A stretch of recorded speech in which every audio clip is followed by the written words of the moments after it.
Buenas tardes, bienvenidos a Una Mirada al Autismo. Les saluda Jessica Bedoya, miembro de la Fundación Sendero Azul, transmitiendo desde Guayaquil, Ecuador, por el canal RBP TV Digital. El tema de hoy es terapia de lenguaje en personas TEA.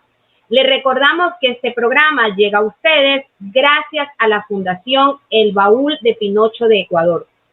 Este programa está siendo transmitido en vivo por www.youtube.com/RBP TV y también está siendo retransmitido en el portal de noticias www.discapacidadaldia.com de la Fundación Afaniat Vinaroz de España.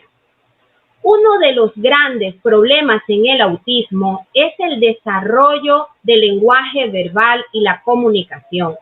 El déficit en la comunicación es algo palpable y además es uno de los factores relacionados con los problemas de conducta.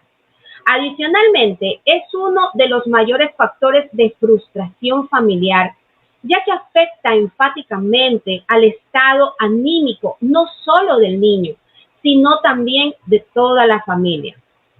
Hemos visto que los problemas de comunicación y lenguaje tienen un fuerte componente sensorial implicado en la dificultad de las personas con autismo para desarrollar un modelo de comunicación bidireccional y funcional. Estos factores relacionados con los desórdenes sensoriales impactan en la adquisición del lenguaje, en el desarrollo intelectual, en la conducta y en la interacción social. El término lenguaje hace referencia a la capacidad de comunicar. Sabemos que lo que nos diferencia del reino animal es el hecho de haber desarrollado un lenguaje oral o verbal, el cual se ha convertido en nuestro medio de comunicación. En las personas con autismo que tienen un limitado o nulo lenguaje, se crearon los sistemas aumentativos y alternativos de la comunicación SAC para mejorar su comunicación. Para hablar de este tema tan importante y de otros temas de lenguaje, hemos invitado al licenciado Luis Naranjo. Él es fonoaudiólogo, tecnólogo médico en terapia de lenguaje, tiene una licenciatura en tecnología médica, diplomado en diseño curricular por competencias. Tiene una certificación en disciplina positiva, entrenador de familias, un certificado en dificultades de aprendizaje y neuroeducación, certificación en métodos de terapia orofacial, certificado en método de 3 partes orales para el habla, certificado en trastornos de la comunicación, máster en programación neurolingüística y coaching terapéutico. Bienvenido, Luis, a Una Mirada al Autismo. Gracias por estar aquí. ¿Cómo están? Muchas gracias ante todo. Si no me escuchan bien, por favor me avisan. Y bueno, agradecido por compartir este tema apasionante, pero sobre todo necesario para nuestra comunidad de padres y por supuesto familiares y terapeutas que trabajan con niños con el diagnóstico de autismo. Luis, cuando hablamos de los precursores del lenguaje, o sea, las habilidades de niños antes de 1 año de edad, ¿cuáles serían los signos que un padre le llamaría la atención para pensar que posiblemente su niño vaya a tener problemas de lenguaje? Bueno, qué interesante empezar por esa pregunta, porque ahí es donde salta la interrogante que me hacen muchos padres. ¿Cuándo mi hijo debe ser evaluado en terapia de lenguaje? Y hoy en día me están llegando muchos niños de 6, 7 años que previamente le recomiendan no recibir terapia de lenguaje porque se tiene una noción equivocada de la terapia de lenguaje. Se cree que la terapia de lenguaje solo es para hablar y nosotros intervenimos en la comunicación en el lenguaje y el habla. Pero específicamente a la pregunta que me hace, hay una base sensoriomotora que le va a permitir al niño sentar, valga la redundancia, las bases para que la comunicación se dé de una manera más fluida, las relaciones, el intercambio, Esto permite que se vaya desarrollando un contenido y posteriormente, cuando desde el punto de vista motor estamos listos para oralizar, producimos la información. Entonces, indicadores, por ejemplo, el niño cuando es bebé inicialmente está en un desarrollo motor, sensorial, en el cual está recibiendo la información. Entonces ahí hay niños que tienen hipersensibilidad, ya sea táctil, oral, olfativa, visual, auditiva, y eso no le permite estabilizarse y organizarse en la relación con otros. Entonces ahí ya tenemos un indicador de que la comunicación no se va a dar. Si no se da la comunicación, imposible aprender información. También desde el punto de vista motor, si un niño no sabe controlar su cuerpo, no puede estabilizarse, no puede tener una relación con otras cosas porque todavía no domina su cuerpo dentro del espacio y por lo tanto no va a dominar su cuerpo en relación a otras personas dentro del espacio. Entonces son niños que corren, que van, que vienen y decimos, no me escucha, no me hace caso, no comprende, solo se mueve de un lado a otro, está inquieto, decimos es hiperactivo y probablemente tenga un problema sensoriomotor o una afectación a nivel del sistema sensorial que no permite la estabilización o la regulación para que se vincule con otro, para que pueda tener una relación con otro, una interacción con otro, porque como padres tampoco nos enseñan cómo y de forma individual poder detectar este tipo de cosas conjuntamente con un profesional y saber qué herramientas usar. Por ejemplo, si un niño es hipersensible auditivamente, no va a responder bien a la voz fuerte. Entonces, si yo hablo un tono más bajo y pausado, probablemente el niño se enganche y se vincule conmigo. Entonces, mire, haga una referencia social con el otro o con otros, y ahí es donde puede empezar a adquirir. Entonces, por ahí van un poco de indicadores que nos pueden decir, este es un signo de alerta por el cual va a presentar dificultades en la comunicación, en el lenguaje y o en el habla. Luis, perdón por la interrupción, un ratito. Es que se te escucha un poco bajo. ¿Ahí me escuchan bien? ¿Ahí? Un poquito más, si de repente quizás más el micrófono. Hola, ¿ahí me escuchan bien? A ver. Hola, hola, ¿ahí me escuchan? Hola, hola, hola. A ver. ¿Me escuchan ahí? Sí, pero bajito aún me informan. A ver, déjame comenzar.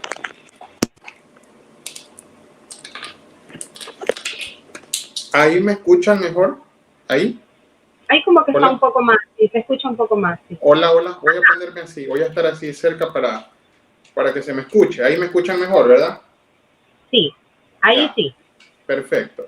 Entonces, esos eran un poco los indicadores que tienen que ver, muchas veces no son solo lingüísticos porque nos enfocamos mucho en enseñarle a hablar, en nombrar cosas, sino hay otras bases sensoriomotoras que van a permitir posteriormente hacer que el niño se relacione. Cuando el niño empieza a relacionarse, empieza a mirar al otro, a interesarse por los juguetes, por las respuestas gestuales del otro, por las emociones del otro, entonces el niño va en un desarrollo dentro de lo típico, de lo que esperamos.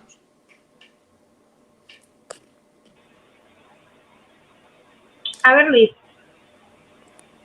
¿puedes hacerte un poquito más hacia atrás? ¿Ahí? Ajá, ahí. Ok. Sí, ahí. Gracias.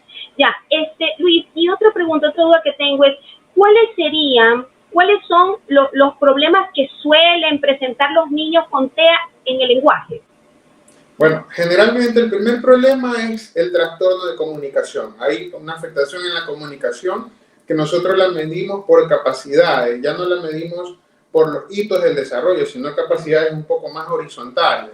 Por ejemplo, la primera capacidad que debe estar desarrollada y que a veces no está es la regulación.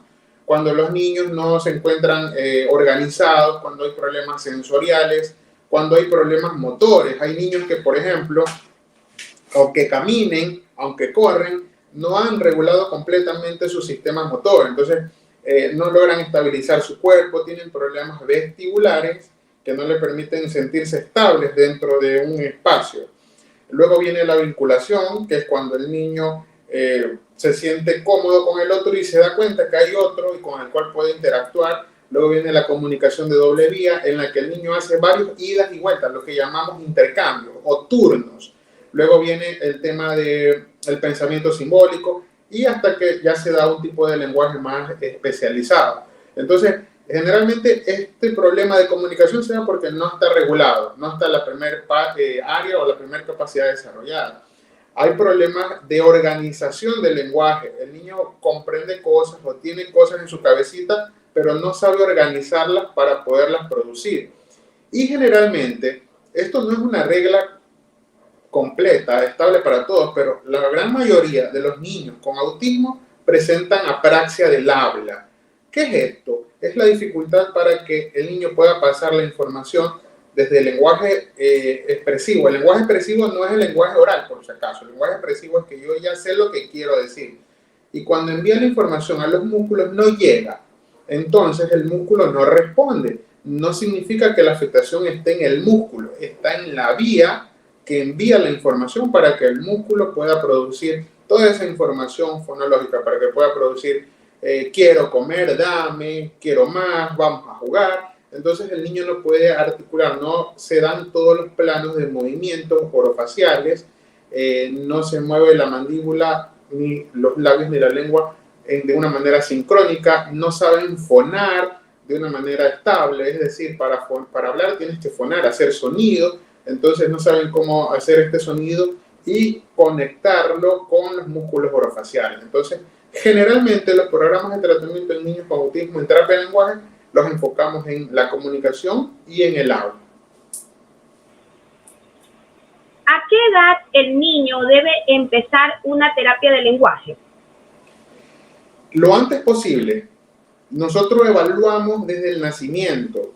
En el nacimiento evaluamos los reflejos orofaciales y los indicadores sensoriomotores conjuntamente con un terapeuta ocupacional para determinar si este sistema sensoriomotor va a permitir al niño comunicarse. Entonces, lo que hacemos es, por ejemplo, si evaluamos a un niño del nacimiento que tiene problemas en los reflejos orofaciales, trabajamos con la alimentación, con la comida y con cierto tipo de programa a nivel orofacial. Asistido, es decir, va la mamá una vez a la semana o cada 15 y le damos recomendaciones específicas. Si va a haber problemas sensoriomotores, entonces trabajamos en integración sensorial para que la comunicación a la edad ya de 6, 7 meses, 8 meses o un año, que es cuando podemos ya hacer una terapia con el niño, tenga las suficientes bases para poder desarrollar esas capacidades que no están.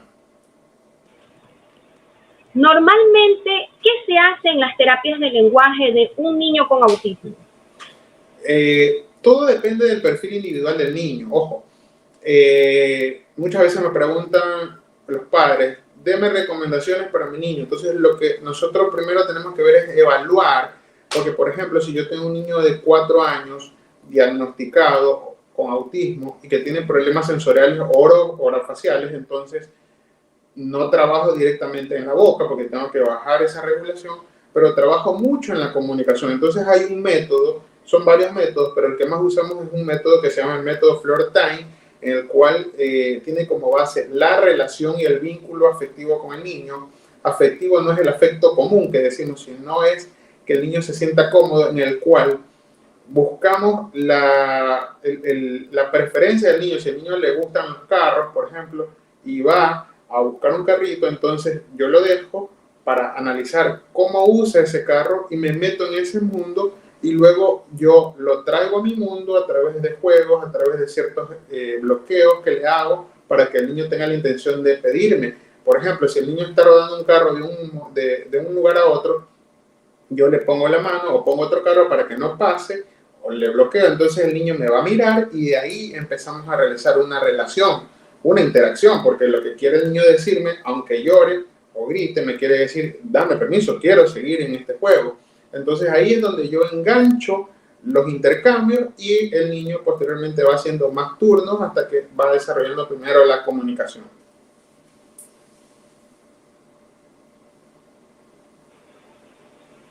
Luis, las terapias son distintas dependiendo de la edad del niño o del grado de autismo. del nivel individual. Se considera la edad, por supuesto, se considera el grado, pero sobre todo hacemos una evaluación de todo el perfil, porque cuando llega un niño diagnosticado con autismo a nuestro centro de la terapia de lenguaje, tenemos en cuenta el diagnóstico, la edad, pero más importante, o para tener como un apartado, un adjunto, evaluamos todas las capacidades que deberían irse desarrollando. Entonces, y todas las otras habilidades, por ejemplo, si hay problemas sensoriales, yo te estoy nombrando muchos temas sensoriomotores en los niños con autismo y en niños que no tienen autismo que actualmente se presentan. Por ejemplo, tenemos niños que no tienen estabilidad corporal y cuando tú le muestras algo, un juguete, el niño trata de agarrarlo y en esa intención de agarrar, por ejemplo, se muestra preocupado, se muestra desesperado, frustrado, y no puede tomarle atención a la persona que está al lado. Entonces ahí ya no hay relación, no hay vínculo. Entonces yo digo, tengo que trabajar primero este tema para que luego tenga más comodidad para relacionarse con el otro. Porque, por ejemplo, si nosotros estamos en un columpio, estamos amarrados y nos mecen y pensamos que nos vamos a caer, no puedo conversar con otras personas, no puedo relacionarme, tener una comodidad. Entonces yo quiero salvarme porque me voy a caer. Entonces, más o menos es un ejemplo, una metáfora de lo que les pasa a los niños cuando tienen problemas sensoriomotores. Y de ahí se va aplicando el tratamiento que necesita en ese momento y posteriormente se va agregando otro tipo de estrategias. ¿Cuáles serían los apoyos que tiene un niño con autismo para mejorar o fomentar su lenguaje desde casa? Bueno, primero el tema de las relaciones. Siempre cuando un niño tiene autismo, los padres se esfuerzan mucho para que los niños reciban terapia y a veces el tema de la frecuencia, la constancia y las herramientas, que son importantes, que ya vamos a hablar de las herramientas, juguetes y todo ese tipo. Pero lo más importante al inicio, para ir rompiendo esa barrera, es la relación. Yo siempre le digo a los padres, establezcan rutinas de juego de 3-5 minutos inicialmente, en la que desarrollemos el vínculo. Una vez que desarrollas el vínculo, que desarrollas los ida y vuelta, entonces todas las herramientas que recomendemos van a ser útiles, de lo contrario no. Entonces después vienen otro tipo de herramientas. En el tema de comunicación, siempre tratamos de que sea funcional, que sean con las cosas de la vida diaria. Lo apoyamos con sistemas aumentativos o alternativos de comunicación, con imágenes, con pictogramas, con estos dispositivos ahora que estas herramientas electrónicas que nos ayudan al niño a organizarlo mejor, con agendas visuales, con imágenes de la familia, cosas de lo que el niño viva diariamente.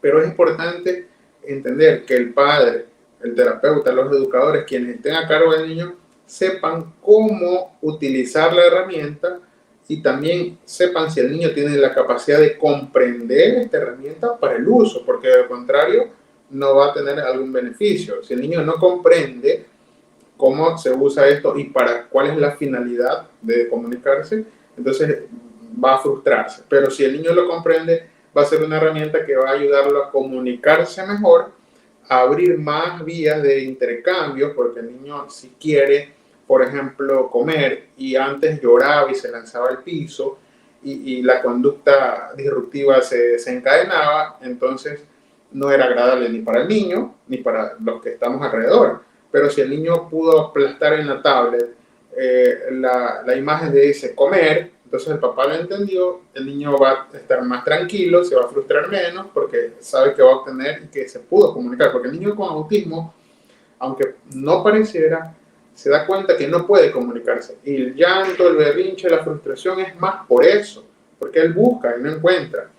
Entonces eso, y pues se acompaña también de enseñarle a decir la palabra, porque ojo, con estos sistemas aumentativos se utilizan, pero siempre se van a ayudar a potenciar a que lo comunique oralmente, aunque no lo pueda decir. Tengo un niño de 6 años que está usando un dispositivo y lo que hemos agregado es que, por ejemplo, él aplasta y ya quería obtener el alimento, comer. Entonces lo que estamos haciendo, aplastas, dices comer, entonces conjuntamente comer, y aunque él no diga comer y dice ya es un avance. porque también tenemos que apoyarnos de que trate de oralizar o trate de hacer el gesto también, porque estas herramientas no deben ser permanentes, salvo excepciones como casos de niños que sí lo necesitan porque su sistema biológico y neurológico no le permitirán desarrollar una oralización. ¿Hay una edad límite para el desarrollo del lenguaje verbal en el autismo? Honestamente, y de acuerdo a las investigaciones que son variables, hay muchas posturas, siempre se establece que hasta los 6, 7 años, 10 años es donde se estima que pueden hablar. Pero hay estudios que indican que hay ya adolescentes que han empezado a emitir sonidos, a producir sonidos y acercamiento a palabras. Entonces, el cerebro siempre es plástico, hay lo que se llama plasticidad cerebral. Nunca se debe dejar de trabajar este aspecto, pero sí hay que ser muy realista. Si tenemos, y eso, el terapeuta, el profesional, el médico, quienes estén a cargo, deben regular y tener un ojo clínico muy importante para asesorar al padre. Si tenemos un niño que ha recibido sesiones por 5 años, 6 años, 7 años y no ha habido un avance importante, se hace un estudio realmente de qué método necesita, se vuelve a aplicar otros métodos, por ejemplo el PROM que yo utilizo, el método de terapia orofacial ayuda un montón porque los problemas propioceptivos en los niños con autismo son muy altos y cuando usamos esto los niños empiezan a hablar, pero a veces los cambios no son tan abundantes, ¿sí? Por ejemplo, hay niños que en cierto periodo aprendieron a decir 10 acercamientos de palabras, pero no decían nada. Y con eso es bastante, pero es por el tema biológico. Entonces, se le asesora al padre indicándole que sí, que se puede, pero llegará un momento en que no va a extenderse. Eso depende del caso, depende del proceso que lleves. Pero siempre se puede trabajar. Cuando usas los métodos adecuados, puedes obtener cambios. Lo que yo les digo a los padres, yo no te puedo decir cuantitativamente en qué tiempo y cuánto. Lo que puede ver es ciertos cambios mínimos o máximos. Luis, hay siempre la misma pregunta que me suelen hacer muchas mamitas. Llevo a mi hijo a terapia de lenguaje. Un ejemplo, tengo ya 2 años y mi hijo no logra decir ninguna palabra. Estamos conscientes también de que dentro de la población habrán chicos que sí van a lograr tener un lenguaje verbal y otros no. ¿Cuál sería la respuesta que le podríamos dar a estas mamitas que constantemente están con terapia a sus hijos, pero no ven evolución? Mira, en la experiencia de niños que me han llegado tal cual, como lo has mencionado, hemos encontrado ciertos casos que al no usar los métodos que se necesitan, obviamente no se dan los cambios. Hay otros niños que se han utilizado los métodos que se requieren, los métodos pertinentes, y los cambios se dan pero de mínima manera. No hay un niño que no hable nada. Hay niños que llegan sin hablar nada y empiezan a producir sonidos, empiezan a hacer acercamientos a palabras y los insertan o los incorporan al lenguaje funcional, pero no, a veces no pueden decir palabras completas. Esto depende mucho también de la edad. Y hay algo que dentro de las investigaciones que nosotros hemos hecho hemos encontrado mucho. En terapia de lenguaje nos enfocamos o se enfoca mucho en la parte oromotora, orofacial, acá arriba, pero descuidamos mucho el tema de la fonación, que está en el abdomen y que está aquí en las cuerdas vocales. Entonces, yo tengo muchos niños que me llegaron sin producir nada, incluso hacían esto, si quieren decir mamá, pero no salía un sonido. Entonces, en terapia orofacial, que es el método, uno de los métodos que yo uso, en PROM, trabajamos mucho el tema de la fonación. Entonces le enseñamos a fonar. Es de un niño que no sabía sacar aire ni un poquito. Empezó a sacar aire y empezó a decir, mamá, mamá, no, quiero, sí, dame. Aproximadamente 7, 8 palabras, porque ya tenía orofacialmente, porque se lo había trabajado mucho aquí, pero no se lo había trabajado en la fonación y en la impostación del sonido, porque el habla tiene una estructura en todos los niños, y los niños con autismo tienen una estructura que primero empieza con la respiración, luego empieza con la impostación, la resonancia y lo último es la articulación. Entonces, muchas veces solo trabajamos acá y no trabajamos acá abajo. Pero habría que evaluar, porque si el niño está fonando y no habla, entonces habría que ver qué otro componente está influyendo para que no produzca los sonidos del habla. Luis, tenemos mensajes desde las redes. Claro. Soy La Piedad nos dice buenas tardes. Marjorie Patricia nos dice buenas tardes, hermoso programa del cual cada uno de ellos nos da muchas pautas y ejemplos a seguir con nuestros niños, jóvenes y adultos que nos ayudarán a mejorar su lenguaje. Saludos. Luis, ¿qué técnicas se usan para que los niños con autismo hablen? Bueno, como decía al inicio, voy a hacer algunas recomendaciones generales o más bien explicar qué áreas se trabaja, porque específicamente técnicas se realizan de acuerdo al perfil individual, de acuerdo a cada niño. Generalmente siempre revisamos y trabajamos el tema de la fonación para ver si el niño fona, hace sonidos. Y estos sonidos son naturales, es decir, hay una media. Por ejemplo, yo le pregunto a la mamá, ¿su hijo fona? Sí, grita. Ya, ese es un grito. Pero, por ejemplo, si yo ahorita no estuviera articulando, mi producción de sonido sería esta. Como articulo, como muevo la mandíbula, los labios y la lengua, se produce el habla, ¿sí? Entonces, esa fonación debe ser de una manera constante, permanente y sin ser forzada. Evaluamos la fonación, evaluamos el movimiento de todos los planos orofaciales que tienen tres partes importantes, que son la mandíbula, los labios y la lengua. En ese orden, la mandíbula debe hacer 3 movimientos, bajo, medio y alto. Los labios deben hacer protrusión, retracción. La lengua debe hacer protrusión, retracción, lateralización, elevación y vibración. Cada movimiento de estas 3 partes deben combinarse. Por ejemplo, si yo digo pelota, ves que en 2 sonidos, ya mi mandíbula quedó baja, pero se retrayeron los labios. En lo se elevó la lengua, los labios protruyeron y la mandíbula se abrió. Y ta, la lengua salió, hizo protrusión, ta, luego la mandíbula hizo una apertura media, ta, ¿ya? Y los labios se retraen. Entonces, el niño generalmente con autismo no tiene esa sincronización de todos estos movimientos, entonces no articula, no produce.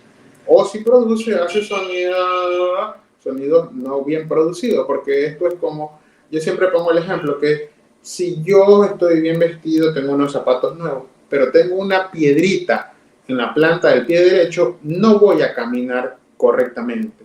Aunque sea el mejor atleta, no voy a caminar bien. Entonces ya se afecta, cuando una parte del sistema se afecta toda esa secuencia del movimiento. ¿Ya? Entonces revisamos y trabajamos este aspecto. Desde el lado de la comunicación, revisamos si el niño está regulado. Cuando un niño está regulado, está organizado, se sienta, tiene intención de jugar con el otro, entonces es más fácil que existe ese ida y vuelta. Si sus sentidos están regulados, el ida y vuelta va a procesarse adecuadamente. Internamente, los otros sentidos, porque tenemos 8 sentidos, los 5 de afuera y los 3 internos, que son el vestibular, si yo me siento estable en un espacio, el propioceptivo, si tomo conciencia de todo lo que toco y siento. Ahí viene el tema de los selectivos alimentarios, que a veces no comen ciertas comidas y uno dice no le gusta. No es que no le gusta, es que su sentido del gusto y del olfato no pueden procesar ese tipo de alimentos, ¿no? Entonces, cuando eso está estable, el niño hace doble vía, ¿no? Podemos hacer muchos intercambios y ahí hay aprendizaje del contenido para posteriormente producirlo. Tenemos, Luis, preguntitas desde las redes. Inés Reyes nos dice, buenas tardes. ¿Cuál es la técnica de fonación? Porque a mi hijo se le sale el sonido, como que articula, pero no le sale la palabra. Bueno, como decía al inicio, hay que evaluar porque cada niño con problemas de fonación hay que establecer por qué no está fonando, pero igual te doy recomendaciones. Vamos a tocar el pecho y vamos a tocar la espalda, así, y nosotros vamos a hacer mamá, más. Primero lo haces con sonidos de vocales para hacer como una especie, entre comillas, de calentamiento, para que el niño sienta. Esta vibración que nosotros le emitimos con mi voz llega a través de las palmas, pero lo más importante es que cuando tocas un músculo, el músculo se activa porque le estás enviando información propioceptiva, de conciencia, ¿ya? Entonces tocas pecho y espalda, mamá, dame, más, primero con sonidos vocales, Hay otras técnicas que, por ejemplo, es hacer sonidos con un kazoo. Un kazoo es un instrumento de viento en el cual el niño se le enseña a hacer sonido y el kazoo hace que este sonido se amplifique. Entonces el niño toma conciencia que su boca hace sonido. El tema de soplos, ojo con esto porque hay un tema de que las praxias o los ejercicios con la boca no son funcionales para el habla, eso es verdad, pero en niños con problemas propioceptivos orales se debe usar instrumentos, pero que produzcan sonidos que sean similares a los del habla. Si yo le hago soplar al niño una vela o una burbuja, no va a ser tan significativo. Pero si yo le hago soplar una flauta, un silbato, va a ser significativo, porque ¿qué provoca a soplar algo con sonido? Que el niño escuche que al hacer este movimiento hizo sonido. Entonces es más fácil que el niño integre que su boca hace sonido, a diferencia cuando soplas algo que no tiene sonido. Tenemos otra consulta. Jessica Tenorio nos dice, buenas tardes, excelente programa. Mi hijo tiene 6 años con autismo, solo habla lo que él quiere. ¿Con qué método lo ayudo para iniciar una conversación? Y más abajo también nos dice, solo dice dame o quiero, se expresa bien, pero si le pregunto algo más, solo me mira y no me responde. Claro, habría que evaluar si puede usar más palabras primero y segundo. Lo más importante en este caso de este nene es establecer si él hace más interacción de doble vía. Porque a veces los niños son inteligentes, no importa qué diagnóstico tengan. La experiencia me dice que los niños saben lo que quieren y son muy audaces en que si lograron algo, ya no van a usar más cosas, porque va a estar en su zona de confort y porque es difícil para ellos sin ayuda poder hacer otras cosas, ¿no? El niño se dio cuenta que con dame, quiero, obtuvo algo, entonces dice, esta es la forma, no hago más.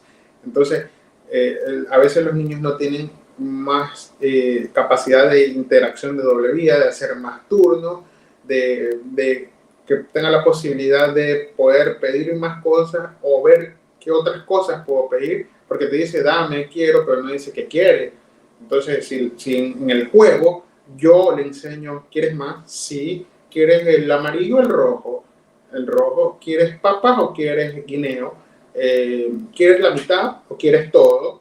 Pero eso es en el juego, eso es en la interacción. Entonces, cuando yo le pongo todo este repertorio de características de cada cosa, esto es semántica y léxico, le pongo cada característica, entonces el niño tiene más información que usar y podrá decirla. Pero si solo le enseño dame y toma, entonces el niño dice, bueno, esto es lo que sé. O sea, una de tus recomendaciones es que a través del juego como papá sí se pueden lograr ciertas cosas. Siempre el juego con el padre te va a permitir incrementar el vocabulario y sobre todo expandir la comunicación, las interacciones, estos turnos. Por ejemplo, si yo sé, y aprovechense mucho, padres, madres, aprovechen mucho los gustos de los niños. Si sus hijos, por ejemplo, les encanta el guineo o la banana, les fascina. Entonces, háganse los tontitos. Yo cuando el niño llega y yo me hago el tonto y por ejemplo, va a poner enseño la banana. Entonces, ¿qué va a hacer el niño? Inmediatamente va a captar la atención, se va a enfocar porque le mostramos lo que quiere. Entonces el niño, dame. Y ahí yo digo, ¿quieres? Y si el niño no sabe decir sí, le enseño. Si quieres, Y con el gesto, esto es importante, no siempre es hablar. El gesto es importante porque se va a sentar las bases para la comunicación y el habla. Entonces yo le digo, ¿quieres? Entonces el niño, ya le enseñé, va a buscar, a veces se tarda mucho, no se desesperen porque se tarda. En ese tiempo que se está tardando, a veces los padres, a ver, di sí, sí, sí, no se apresuren. El niño está procesando, es el tiempo que necesita, hasta que el niño dice, sí, toma. Y le doy solo un pedacito. Entonces, como va a quedarse con más ganas, ¿quieres más? Me va a volver a decir sí. Y si yo repito esto 5 veces, son 5 sí. Y después le puedo decir, ¿qué quieres? El niño, banana, banana. Y lo mismo, ¿quieres más? Sí. A ver, diga, más. Entonces le di, ahora me hago el tonto, el desentendido, y le hago el gesto. Entonces el niño dice, este no me va a dar si yo no hablo. Entonces busca en su cabeza, más, toma. ¿Ya? Ayer evaluó a una niña y yo hice este tipo de procedimiento y la mamá hablaba. Pero hijita, dile. No, espere, déjeme, ahorita haga como que usted no está, no hable.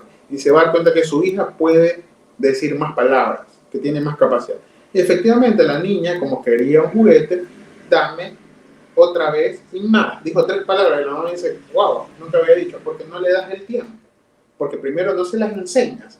Porque se enseña, las palabras no se enseñan por enseñar. A ver, di esto, repite. No, las palabras se enseñan en el juego, porque ahí es donde la incrustamos en un contexto. El niño debe aprender a hablar en el contexto, porque para eso es que le enseñamos a hablar, no solo a repetir palabras. Si repites palabras, la va a decir solo cuando se haga el acto de repetir, nada más. Y justamente hablando de este tema, te quería preguntar, ¿es importante que la familia se involucre? 100%. A ver, la metodología que usamos en mi centro, la familia es pilar importante. Tenemos un triángulo: familia, escuela o colegio donde esté, y terapeutas. Y también están dentro de los terapeutas médicos, psicólogos, quienes hacemos todo el campo terapéutico.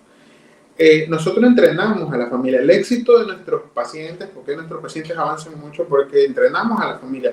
La mamá siempre entra, la mamá, la niñera, la tutora, el papá, la abuelita, todos quienes estén van pasando el muerto. Un día trabaja la mamá, un día, y se los entrena. Nosotros entrenamos a la familia porque a veces hay pequeños cambios que se hacen en la forma como el adulto se comunica con el niño e impacta positivamente en el niño. Ya la creencia de que el niño es el que necesita terapia, solo el niño, ya quedó atrás. Hoy en día, mira, ayer, que el ejemplo que te decía, ayer la mamá había leído, había investigado mucho, estudiado mucho todo, pero en la interacción la mamá hablaba por la hija. Y ahí viene algo que se llama praxia. La praxia es la programación, la ideación, el planeamiento de lo que debo ejecutar. Si tú me haces preguntas, yo las ideo, las planifico y las respondo en base a este tema. Eso en nosotros que hemos tenido un desarrollo típico se puede dar, pero en los niños que no, sus capacidades no se han desarrollado, hay muchos desafíos en ese desarrollo. Ese procedimiento tarda más. Y si yo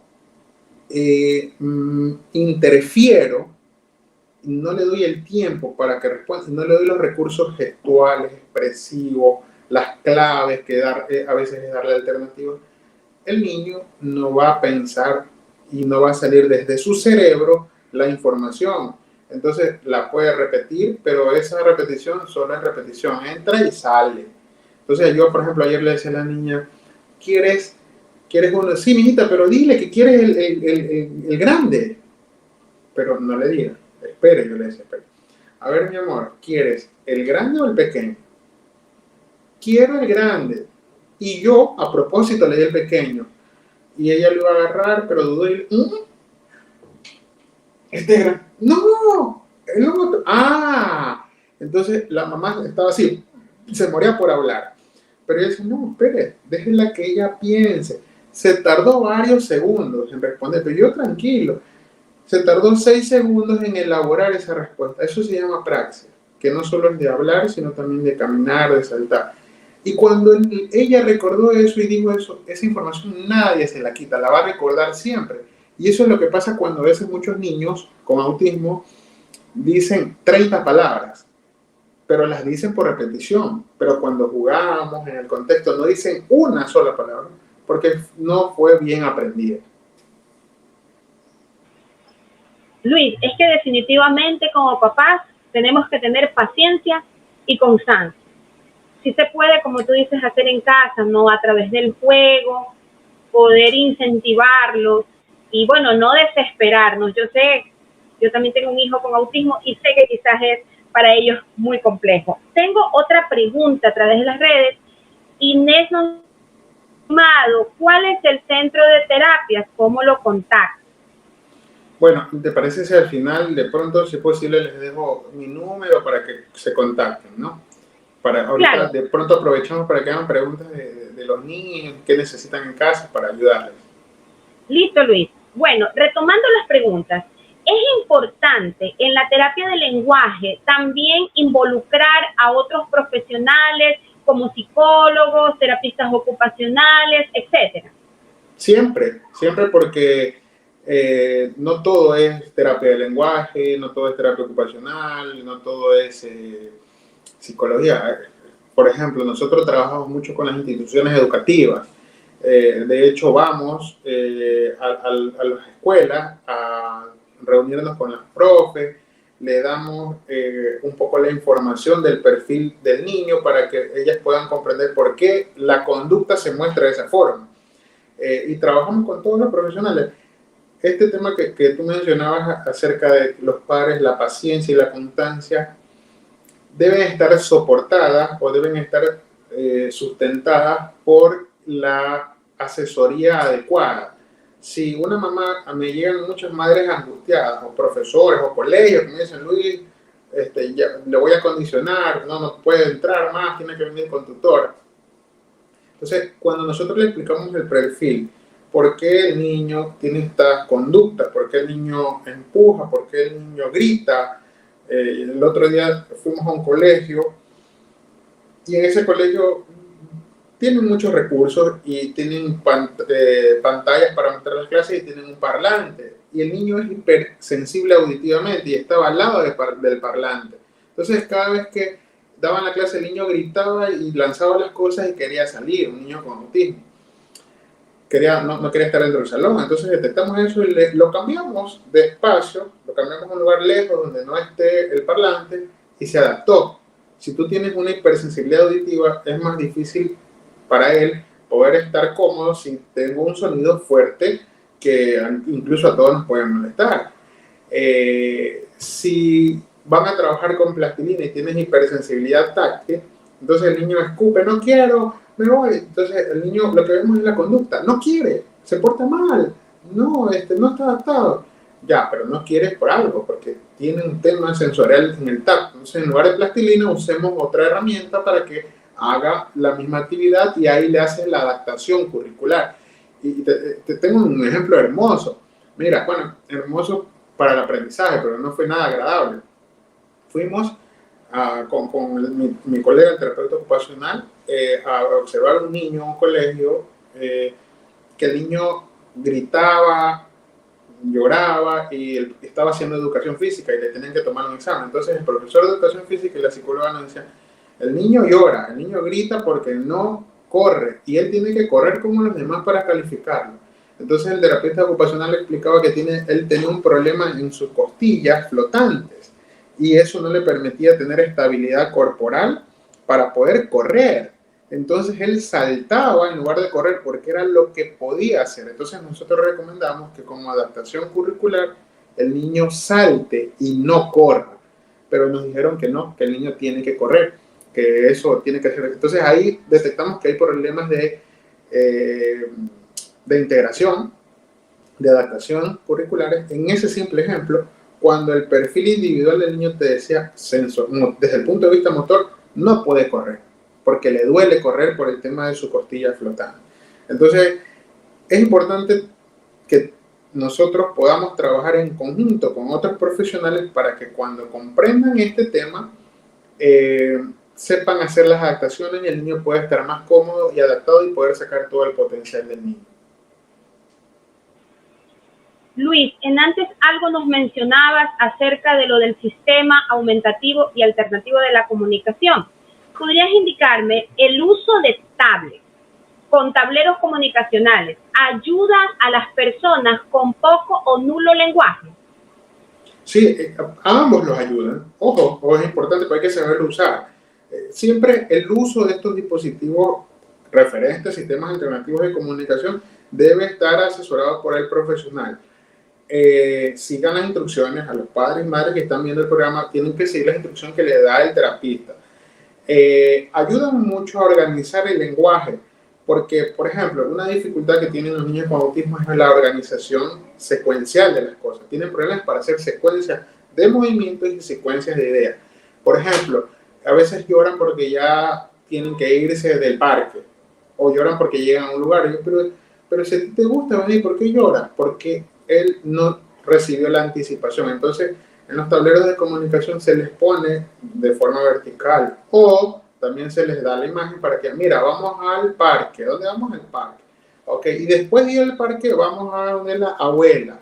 Bien, entonces el niño al ver esta secuencia va al parque y ahora le mostramos, cuando ya terminamos de jugar en el parque, mira, ahora ¿dónde vamos? Donde la abuela. Entonces el niño se organiza mejor y entiende, y el berrinche se reduce porque entiende que ya le toca ir donde la abuela. Cuando no tiene este sustento, para el niño es difícil comprender y por eso llora y patalea por su sistema. No es porque es necio, porque es malcriado, no, porque su sistema de procesamiento necesita el sustento visual para poder comprender lo que viene después, porque luego es como una incertidumbre. Y cuando nosotros tenemos incertidumbre, pues tenemos crisis, ¿no? Si de pronto, ¿qué va a pasar mañana? ¿Qué va a pasar pasado? No sé. Entonces nos sentimos de miedo. Entonces lo mismo ocurre con el niño. Cuando un chico tiene lenguaje verbal, pero su literalidad, o sea, que entiende todo literal, le dificulta interrelacionarse correctamente, ¿cómo podemos ayudarlos? Ahí viene el tema de las capacidades del desarrollo en cuanto a si el niño sabe hacer relaciones de intercambio, de ida y vuelta.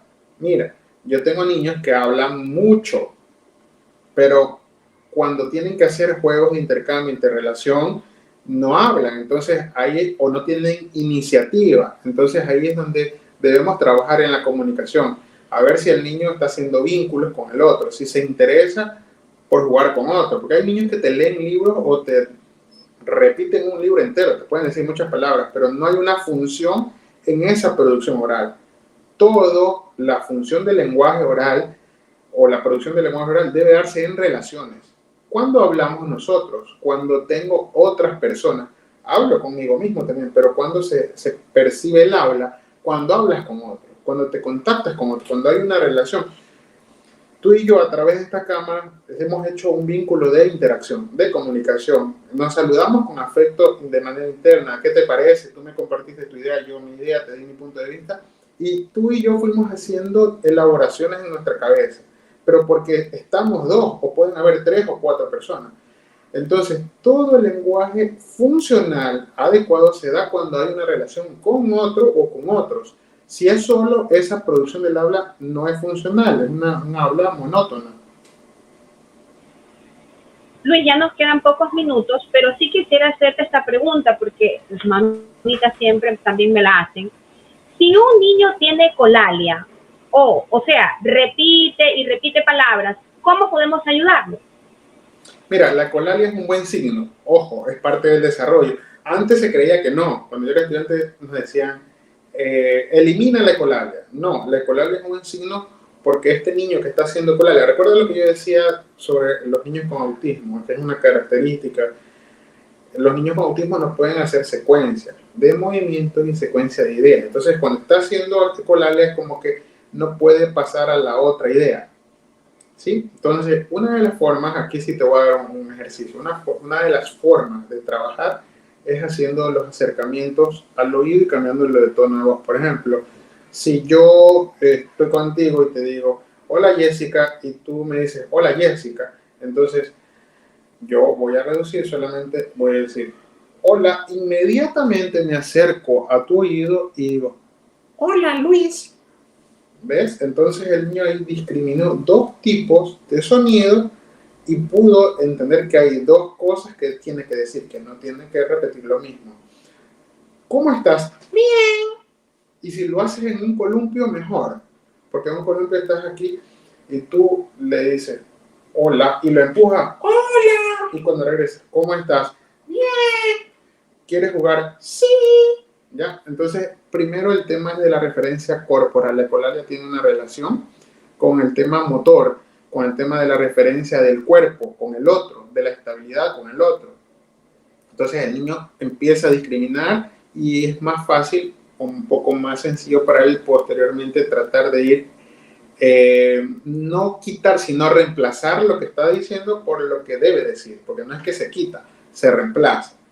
Ahora, esta no es una sola técnica y tampoco se trabaja aislada para todos los niños. Hay que evaluar al niño el por qué está haciendo la ecolalia para realmente aplicar todas las estrategias que necesite.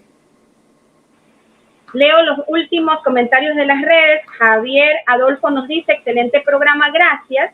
Y Claudia nos pregunta, ¿y si no puede decir la R, el niño, qué se puede hacer? Bueno, la R es la última de las preocupaciones. La R sale porque sale. Es sencillo sacarla cuando hay otros problemas de fondo. Cuando hay que trabajar comunicación y lenguaje y habla, se debe trabajar más profundamente. Pero igual, la R puede darse por muchos factores. Hay que evaluar el sistema orofacial. Generalmente, o la mayoría de los casos que yo he tenido, es porque la lengua no suele elevarse y no suele hacer vibración. Entonces, aquí abajo hay un musculito que se llama el hipogloso, que es el encargado de elevar la lengua. Tradicionalmente o antes se decía, tócate el paladar, súbele, y empujaban la lengua con el bajo lengua. No, el músculo que eleva la lengua está aquí abajo. Entonces hay un método que se llama el método PROM que te permite hacer una técnica que tú la aplicas y pues se hace constantemente y con el pasar de los días, dependiendo del caso, el niño va a ir produciendo la R con facilidad.